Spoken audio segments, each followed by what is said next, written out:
de electrones se necesita pues con hierro azufre, que tiene centro de hierro azufre y que también tiene riboflavina. Ah, ¿verdad? Ya eso se lo sabemos. Que la transferencia de un electrón a través de la cadena de transporte de electrones reduce hierro más 3 a hierro más 2 y luego oxidación otra vez a hierro más 3. Bastante. Que la transferencia de 4 electrones en un oxígeno pues necesita iones de cobre y núcleo de hierro porfirina para poderlo transportar. Ya eso también lo hemos visto. Que la transferencia de 2 electrones en NADH al oxígeno tiene que bombear hasta 10 protones, ¿verdad? 2 en el complejo 1, 2 en el complejo 3, perdón, 4 en el complejo 1, 4 en el complejo 3 y 2 en el complejo 4. Un total de 10. Y que también sabemos que la transferencia de 2 electrones del Fe2H al oxígeno bombea hasta 6 protones. 0 en el complejo 2, 4 en el complejo 3, 2 en el complejo 4, eso da un total de 6 protones. Por eso que decíamos que, bueno, que estos 10 protones equivalían a 2.5 moles de ATP, porque sabemos que el rotor de las 12 subunidades C, pues equivalen a 4 moles de ATP, para que ella dé la vuelta completa del rotor. Entonces, sí, 4 3 ATP. Entonces, si ella da su vuelta completa, era 3 ATP, por lo tanto, asumimos que 12 protones es igual a 3 ATP, por lo tanto, un ATP equivale a 4 protones. Y por eso que decíamos entonces que una molécula pues de NADH, cuando es oxidada completamente en la cadena de transporte de electrones, genera 2.5 moles de ATP, y cuando el Fe2H es oxidado, pues significa que genera 1.5 moles de ATP porque bombea solo 6 protones. ¿Qué más podemos decir de allí? Bueno, como todo tiene una historia, ella es muy regulada. La cadena de transporte de electrones por regulación oxidativa no sufre una regulación como hemos visto anteriormente, que es regulación entérica, regulación por sustrato, por producto. Aquí, la regulación o la inhibición se puede dar, la inhibición se va a dar porque, por ejemplo, hay una ausencia de oxígeno, porque le coloquemos un inhibidor de uno de los complejos, que haga entonces que la cadena de transporte de electrones no pueda seguir funcionando. Y eso es lo que hacemos nosotros en la práctica a nivel de investigación. Bueno, tú quieres investigar si la cadena de transporte de electrones está funcionando o no dentro del aislado que estés trabajando X, pues entonces le colocas un inhibidor y ese inhibidor cuando se lo coloque, bien sea en el complejo 1 o en el complejo 4, pues le debe parar la producción de oxígeno. Entonces es una cuestión, bueno, un consumo de oxígeno, perdón, una disminución del consumo de oxígeno. ¿Por qué? Bueno, porque la cadena de transporte de electrones amerita el consumo de oxígeno. Porque hay una disminución, si colocas un inhibidor, pues hay disminución de producción de ATP, por ejemplo. Que son indicadores que te dicen, bueno, aquí la cadena de transporte de electrones no está funcionando. Bueno, entonces existen estos inhibidores y vamos a partir del inhibidor del complejo 4, que es el cianuro. Entonces, pues el cianuro y el monóxido de carbono ocasionan una inhibición de la citocromo C oxidasa, y al inhibir la citocromo C oxidasa, pues si no hay aceptor final, no hay cadena de transporte. Entonces, tanto el cianuro como la intoxicación por monóxido de carbono, una persona se encerró en el carro, el tubo de escape dejó de bombear el monóxido de carbono hacia afuera, lo empieza a acumular hacia adentro, muerte total.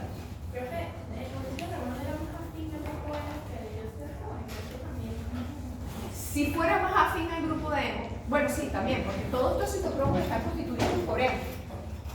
Todos los citocromos están constituidos. Realmente es el complejo 4 en general, porque no sabemos cuál citocromo está siendo afectado. Pero todos esos citocromos del complejo 4 y el complejo 3 tienen el grupo hemo unido a la proteína. Bueno, entonces, uno inhibidor de eso, pues el cianuro y el monóxido monóxido de carbono, antibiótico, la artemisina A, pues es conocido también por inhibir complejo 3, citocromo BC1 en la cadena de transporte de electrones. Esto también amerita que no haya funcionamiento de la cadena. La rotenona, altamente utilizada desde el punto de vista científico, inhibe el complejo 1 de la cadena de transporte de electrones. Ahora yo les pregunto una cosita. Fíjense que inhibo el complejo 1 de la cadena de transporte de electrones. Es decir, que si inhibo el complejo 1 de la cadena de transporte de electrones, pues no se pueden oxidar ese NADH dentro de la mitocondria. Si no podemos oxidar el NADH, ¿cuál consecuencia metabólica podría ocasionar? Parálisis de ciclo ¿En qué puntos? 3, 4 y 8. ¿Qué encima? ¿Cuál? La ajá. Alfa-cetoplata. Malatoxalacetato, pero no puedo nombrar así. Citrato de silogenasa. Ajá. ¿Qué más? Isocitrato de silogenasa. Tenemos la alfa-cetoplato de silogenasa, la isocitrato de silogenasa y la malato de silogenasa. 3 enzimas claves, la del ciclo de Krebs, que se encuentran inhibidas por la fórmula del NADH. Además, ¿qué pasa allí? Dentro de ese ciclo de Krebs. Se regresa a malato de oxalacetato a malato, Sí. se acumula malato Sí. y sale a El citoplasma. Ajá. ¿Y qué hace?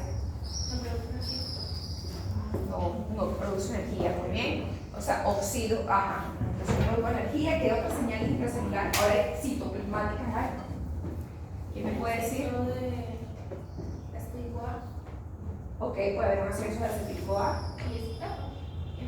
Sí. Esa es la fosfofructokinasa. Correcto. Entonces inhibimos la fosfofructokinasa 1 Y afecta a la glucólisis. para glicólisis. y afecta la oxidación de la glucosa. Entonces, desde el punto de vista metabólico, pues, bueno, no te puedes morir porque existen otros metabolismos. Recuerda que está el metabolismo de la proteína y está el metabolismo de los lípidos, que no lo estamos metiendo aquí en esta historia. No te vas a morir por eso. Pero paralizas la cadena de transporte de electrones y paralizas el ciclo de electrones. Yo les pregunto a ustedes, ¿existiría alguna otra manera de que la cadena de transporte de electrones siga funcionando? Puede, Por sin el FAD. Por el FAD, excepto por el Por el FAD. Entonces, por el FAD, por el complejo 2, y la lanzadera. o más bien por el sistema de lanzadera. Por el sistema. Entonces, fíjense que el succinato de silogenasa inhibido. ¿Estamos todos de acuerdo? Queda inhibido. Pero, metabolismo de los lípidos, señores, empieza a participar, comienza a dar entonces ellos los electrones para que haya cadena de transporte de electrones. Entonces, sí va a haber cadena de transporte de electrones no provenientes de la oxidación de la glucosa, porque ya sabemos que está todo inhibido, pero el metabolismo de los lípidos comienza a proporcionar equivalentes reductores para que sean oxidados en la cadena de transporte. ¿Va a producir menos ATP? Sí, pero la persona no muere. Va a producir menos ATP. Entonces, el hecho de que esté inhibido el complejo 1 no me inhibe la producción de ATP. Me la disminuye, pero no me la inhibe.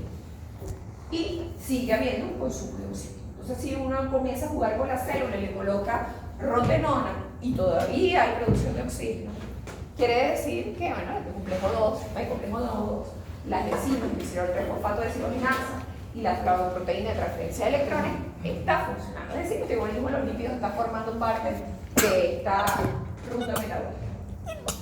Una pregunta que la rotenona. Sí, la rotenona es un antibiótico. Y el amigdala es lo mismo. Sí, sí, parecido. De hecho, siempre lo usamos en práctica como ok. Profe, como yo sé en práctica que no produce oxígeno, ¿cómo determinamos eso? Hay un equipo que me pide la producción de oxígeno. No se puede ver. Nada en ciencia, casi nada en ciencia a ciegas todo el tiempo. Lo cual es bastante frustrante porque puedes durar 5 días haciendo un experimento y al final de los 5 días darte cuenta de que no hiciste nada. Que perdiste tu tiempo. Pero bueno, parte de la ciencia.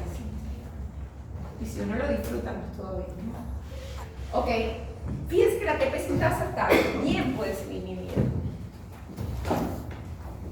Y la ATP sintasa pueden utilizar algún antibiótico, la ligomicina, que también puede jugar un papel importante dentro de la inhibición de la ATP sintasa, es decir, hay cadena de transporte de electrones porque hay un receptor final, pero sin producción de ATP. Entonces imagínense. Un poquito hacia atrás, los medicamentos estos que dicen que son quema grasa, no sé qué, es porque inhiben el complejo A. No lo sé, habría que ver cuáles son los. Porque todavía que se libera más la. Claro, tienes razón. Vamos a tener que ver un estudio de eso. En Estados Unidos Pero supongo que sí. para bajar de peso. Ya no me acuerdo. Creo que hay algo de eso, alguna vez se compraron rotenona. No era. ¿Qué es lo que es? Antibiótico X. Era algo así. Dinitrógeno. Dinitrofeno. Era dinitrofeno. Ya no me acuerdo. Ay, pero cansado. ¿Qué no se sabe bien? Era dinitrofeno. Ya no me acuerdo. Por eso es el cansancio que la gente presenta cuando toma esas pastillas. Los antibióticos.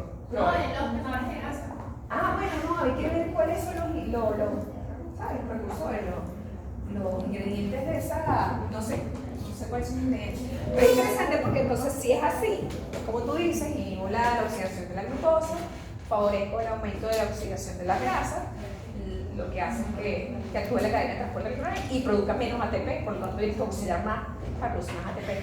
Si es así, buenísimo porque sí funciona.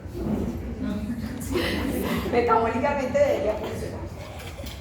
Que no existe remedio para la obesidad, o sea, bueno, me gusta ver que lo vamos a ver con el dinitrofenol. O sea, el dinitrofenol inicialmente fue diseñado para perder peso. Sepan. Porque él es un desacoplante, es un desacoplante químico de la cadena de transporte eléctrico. Pero ahorita están full de moda, bueno, de moda, unas inyecciones, no me acuerdo ni cómo se llaman, que creo que tienen algo que ver con el SGLT1, no sé si lo he visto, o el por TikTok, esto es súper viral, que fue la inyección que se puso Kim Kardashian para bajar de peso, para poner su vestido bajo de peso como en 5 días. Son como las de insulina, pero no me acuerdo cómo se llaman. Ya, sí, yo lo vi. Ajá, No, no, súper no. cerdo, eso. Una amiga se lo inyectó. Y le No, se le ocurrió tomar alcohol y bueno, Ay, no fue un resultado bonito. ¿Quieres pasar? Ajá, pero sí, una cosa bien. Pero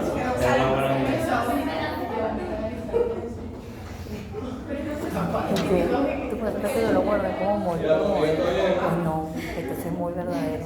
hay que ver. Se va a ver en una semana. Ay, que si la amiga está se bien. llama inatribida, se llama el componente. Era una buena amiga. Pero sí, Ustedes claro, trabajan no como por la cruz. ¿Ah? Sobrevivió, La pero. lucha. No, pero está bien porque creo que ya. Bueno, entonces, un desacoplante de la cadena de transporte electrónico pues, es el inhibidor de la ATP sintasa, la oligomicina, que va a hacer entonces, va a funcionar la cadena de transporte electrónico, va a haber consumo de oxígeno sin producción de ATP. Eso sí es ideal, porque fíjense que, bueno, gastas energía y no generas ATP, gastas energía y no generas ATP. Entonces, bueno, el que también quiera tomar oligomicina, pues para perder peso, es una opción poco probable de vida, ¿no? Pero bueno, y esto es un ejemplo que yo siempre lo coloco. Supongamos que tengamos una cápsula de Petri y en esa cápsula de Petri pues yo hice un aislado mitocondrial y ustedes saben cuáles son las enzimas marcadoras, ya yo sé que estaba en la mitocondria y entonces aquí tengo una mitocondria y en este sistema pues yo empiezo a ver si mi sistema está vivo. Bueno, primero tengo que darle nutrientes. Bueno, le doy ADP y fosfato inorgánico. Si nosotros vivimos en el eje de las X, el tiempo, y en el eje de las Y, el consumo de oxígeno, para ver cómo va eso. Y en negro, pues tenemos, perdón,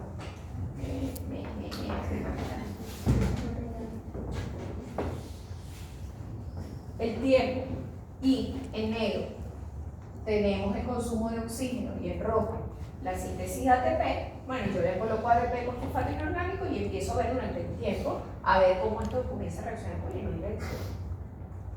Bueno, le voy a agregar a succinato, que ustedes conocen al succinato, que forma parte del ciclo de Krebs y además forma parte de la cadena de transporte de electrones. Comienza a ver aquí ya. Oye, empiezo a ver que hay oxígeno consumido, pero también veo que hay síntesis de ATP. ¿Qué quiere decir? Que mi célula está intacta. Hay ciclo de Krebs y hay cadena de transporte de electrones, todo está funcionando correctamente. Se me ocurre agregarle cianuro. Exactamente. Entonces, esto quiero que usted lo comprenda porque generalmente pongo una gráfica de esto en la agrego cianuro. Y al agregar cianuro, pues, pueden ocurrir dos cosas. Yo medí la cantidad de oxígeno que fue sintetizado en este tiempo y digo, bueno, ya no hay más producción de oxígeno. Y no hay más ATP sintetizado. Se quedó así, se quedó plano. También podríamos ver lo que puede decaer. Y volver a no tener oxígeno ni tener ATP. Pueden ocurrir las dos cosas. Entonces yo llego a medir y mido, mira, hasta aquí, mira, se quedó plano, no volvió a darle consumo de oxígeno ni tampoco producción de ATP. Es decir, que entonces se me murió la célula. Es decir, no se me murió, se me paró. El ciclo del ácido carboxílico y la cadena de transporte eléctrico. Volvemos con el mismo sistema. Tengo mi sistema, tengo mi cápsula de Petri, le agrego succinato, lo agrego de manera al revés. ADP más fosfato inorgánico, le estoy dando todo para que ella se dé. Hay consumo de oxígeno, hay producción de ATP. Ahorita le agrego oligomicina. Cuando le agrego oligomicina, pues ¿Inhibo la ATP? inhibo la producción de ATP, pero sigue el consumo de oxígeno. Es decir, la cadena de transporte de electrones sigue funcionando, pero la ATP sintasa está paralizada. Se me ocurre agregar dinitrofenol. Y cuando le agrego dinitrofenol, esto sigue todavía desacoplado. Pues fíjense que la ATP sintasa, la producción de ATP sigue paralizada, pero se incrementa de manera significativa la cadena de transporte electrónico. Ahorita vamos a ver qué es lo que está pasando ahí con la cadena de transporte electrónico, porque hay consumo de oxígeno elevadísimo.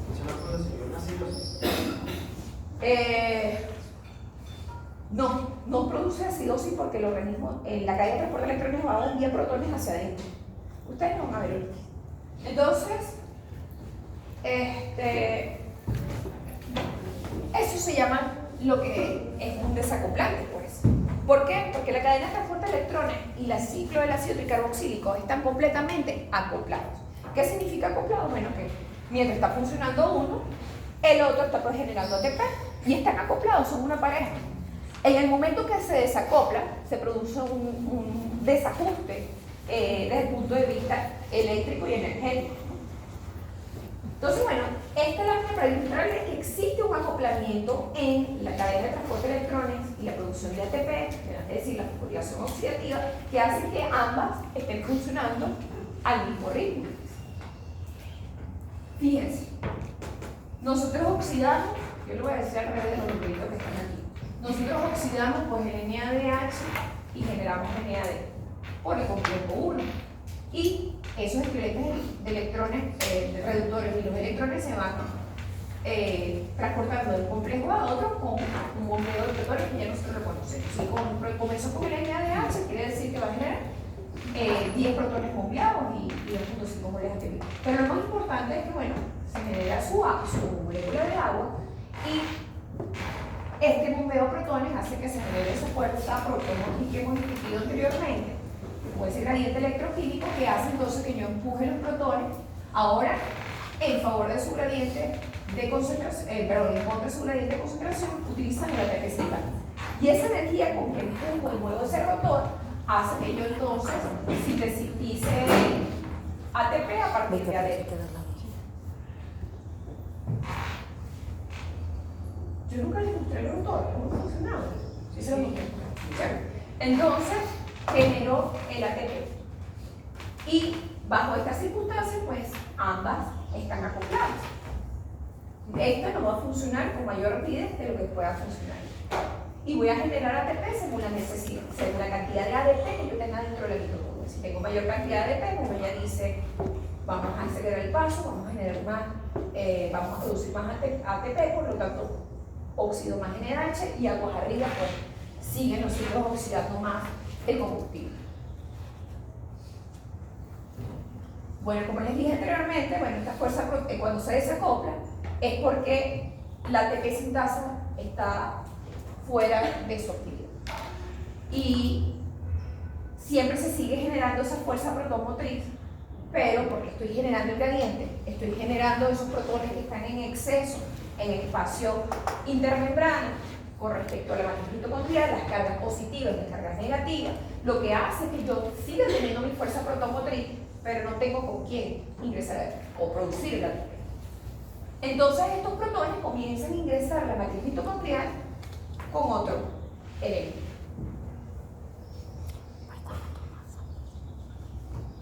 Y entonces, hace unos años, se fue investigado que el dinitrofenol, y fue altamente utilizado en Estados Unidos, porque, bueno, hacía perder peso.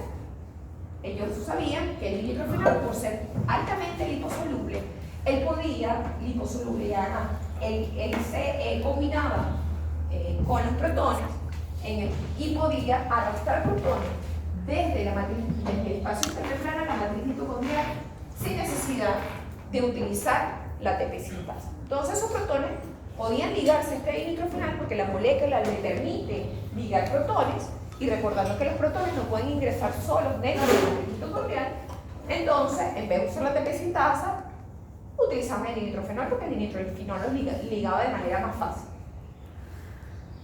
Y es así como el dinitrofenol entonces hacía que estos protones, o hace que estos protones ingresen a la matriz mitocondrial, y al ingresar a la matriz mitocondrial desacopla la cadena de transporte de electrones y la fosforilación oxidativa.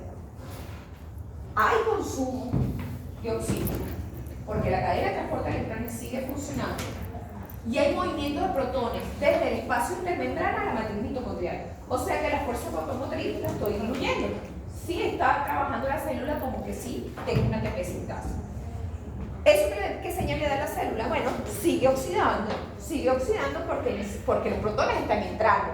Y si los protones están entrando es porque necesito más energía. Y en ese proceso de ingresar protones, incrementar la oxidación del combustible, pues llega un momento que la persona va a morir porque no hay síntesis de ATP. Y el organismo está actuando como que si hubiese, porque me lo está pidiendo, los protones están rompiéndose, ese gradiente electroquímico se está rompiendo cada vez que yo ingreso esos protones.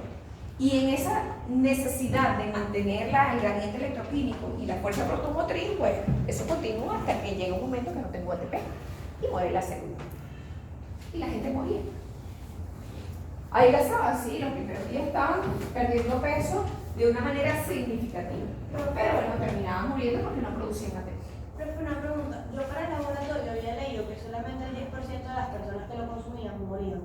¿Cómo hacía el otro 90%? Seguramente no paraba de consumir.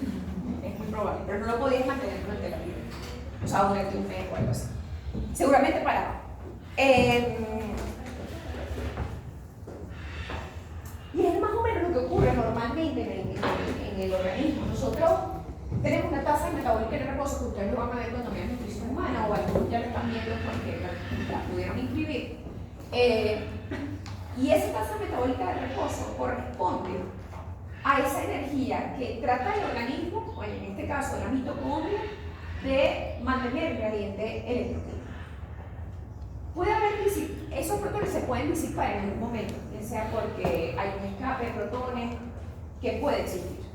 Y esa necesidad de la mitocondria para mantener el equilibrio, para mantener la fuerza fotomotriz, para mantener el gradiente electroquímico, esa es fuerza con que ella mantiene para que eso esté, ese es el gasto metabólico en reposo.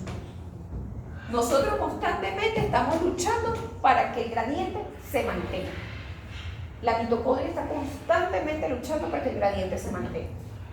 Y esa lucha pues genera un gasto energético que nosotros decimos que es el gasto metabólico en reposo porque es el mínimo que necesitamos para que se mantenga esa fuerza protomotriz, para que se mantenga ese bombeo de protones y esa necesidad de que haya un gradiente electroquímico. Siempre existe el gradiente electroquímico. Si no estuviese el gradiente electroquímico, pues la célula muere. Entonces siempre hay que tenga mayor actividad el gradiente o tenga menor actividad, pues va a depender de la actividad física o metabólica que tengamos en ese momento dentro de esa célula. Entonces, bueno, en este caso ya vimos que desacoplamos, hay gran producción de consumo de oxígeno sin producción de ATP. Y la célula sin cansar va a mantener la necesidad de generar el gradiente electroquímico. También existen desacopladores proteicos de la fosforilación oxidante. Está el PD1, PD2, PD3 y PD4 y PD5, que son proteínas que nos permiten, pues, generar una termogénesis. Es decir, que nosotros también podemos aumentar nuestra tasa metabólica de reposo si vivimos en el polo norte, a diferencia de los que viven en el Caribe. ¿Por qué? Porque para mantener la temperatura corporal, pues van a necesitar también que la cadena de transporte de electrones esté funcionando para que genere calor. Porque no solamente yo les dije que la cantidad de ATP que se genera a partir de la cadena de transporte de electrones de fosforilación oxidativa no era equivalente a la cantidad de energía que tenía ese NADH o que tenía el F2H. Solo se conservaba aproximadamente un 20 o un 30% de esa energía. El resto era pues, mantener el gradiente electroquímico y se disipaba por la forma de cambio. Entonces imagínense que, bueno, por eso es que los países que son más fríos, pues nórdicos, pues necesitan de alimentación mucho más calórica que algunas personas que viven en Italia. Y la alimentación, por ejemplo, de un europeo varía notablemente en el verano y en el invierno. Y básicamente es para mantener ese gasto calórico que está incrementado en épocas de frío. Bueno, entonces existe el PD1, PD2 y PD3, PD4 y PD5, y estos son los lugares donde esas proteínas se encuentran. Vamos a hablar del PD1, que es el que se encuentra en el tejido adiposo, el tejido adiposo se encuentra en el tejido adiposo marrón, y se llama así porque por el contenido de mitocondrias. Mayor cantidad de mitocondrias, el color cambia del tejido adiposo. El tejido adiposo generalmente es blanco, y es porque carece de mitocondrias. Este tejido adiposo marrón se encuentra mayoritariamente en los niños, en los bebés, y uno los va perdiendo a medida que va creciendo. Ellos se encuentran localizados en el cuello, en la escápula, detrás de los riñones, en el pecho. Y eso es para generar calor. Vamos a ver cómo funciona ese PD. Entonces ese PD1 actúa de la siguiente manera. Nosotros tenemos frío, o el bebecito tiene frío, manda una señal nerviosa al sistema nervioso simpático, el sistema nervioso simpático libera adrenalina, y al liberar adrenalina, pues ella actúa sobre el tejido adiposo, libera triglicéridos y ácidos, actúa sobre el tejido adiposo, actuando sobre los triglicéridos, liberando ácidos grasos y glicerol. El glicerol ustedes verán hoy de qué forma parte. Y estos ácidos grasos entonces van a estimular esta proteína que va a permitir entonces que esta termogenina permita la entrada de protones a través de ella y no a través de la ATP sintasa. Protones ingresan a través de la termogenina, generando entonces que la cadena de transporte de electrones siga funcionando hasta que el calor esté generado, pues hayamos bajado la temperatura del cuerpo, subido la temperatura del cuerpo. Entonces, hay cadena de transporte de electrones sin producción de ATP.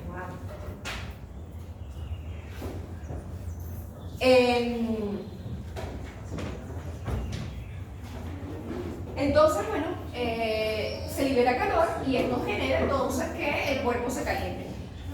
Y esto va a continuar hasta que el cuerpo logre mantener la temperatura deseada.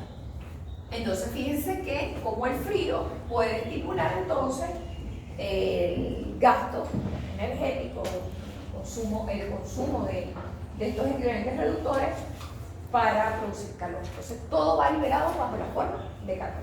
Sí. Por eso son esas cremas frías para trabajar. Porque no deben las de reductoras y son frías. Sí, me imagino. Es más fácil meterse en un congelador, dura 10 minutos ahí y después te sale.